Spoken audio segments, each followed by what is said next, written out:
Assalamualaikum warahmatullahi wabarakatuh. Saya Ulfatul Karimah akan menjelaskan tentang extensive reading for the third semester students. Evaluative meaning is what the text is telling us about the world outside the story. Readers must analyze what they have read, then they must form an opinion based on the information. Jadi, makna evaluatif ini adalah apa yang dikatakan teks tentang dunia di luar cerita. Jadi, pembaca ini harus menganalisis apa yang telah mereka baca, kemudian mereka harus membentuk opini berdasarkan informasi tersebut. Evaluative questions require the readers to formulate a response based on their opinion.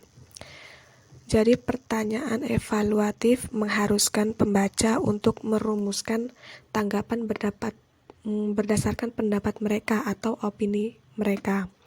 For the example, yaitu ada after reading the first paragraph of chapter 3 in Stuart Little, the teacher says Stuart liked to be the first one up in the morning.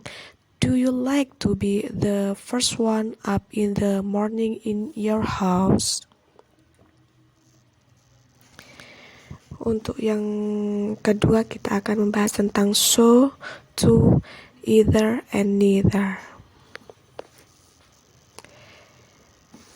Yang pertama yaitu so. So ini termasuk dalam kalimat positif. Dalam menggunakan so kita bisa menggunakan struktur seperti so plus to be atau auxiliary verb plus subject. For the example, Yusuf is eating rice, so is Adam. Maksudnya di sini Yusuf makan nasi, begitu juga dengan Adam. Maryam will go to Solo, so will I. Maryam akan pergi ke Solo, begitu juga dengan saya. Yang kedua ini ada to. To ini juga termasuk kalimat positif. Kita bisa menggunakan subject plus to be atau auxiliary verb plus to.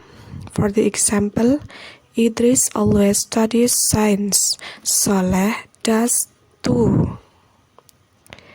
Maksudnya Idris selalu belajar sains, begitu juga dengan Saleh. Untuk contoh yang kedua yaitu Sulaiman ate beef yesterday. Musa did too. Artinya Sulaiman makan siang kemarin, begitu juga dengan Musa. Yang ketiga ada penggunaan either atau kalimat negatif, yaitu subject plus to be atau auxiliary verb plus not plus either.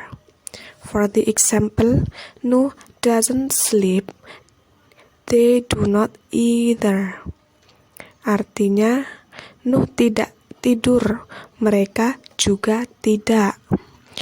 Untuk contoh yang kedua yaitu Budi didn't study, Ani did not either.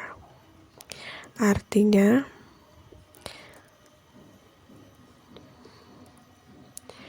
Budi tidak belajar, Ani juga tidak. Untuk yang keempat yaitu neither.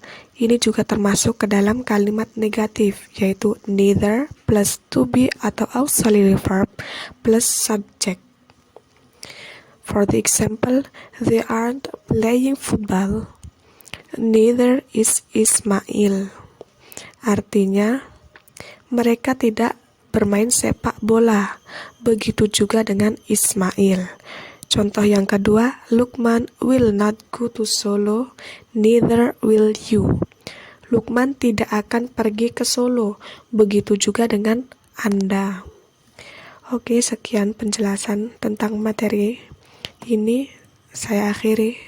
Wassalamualaikum warahmatullahi wabarakatuh.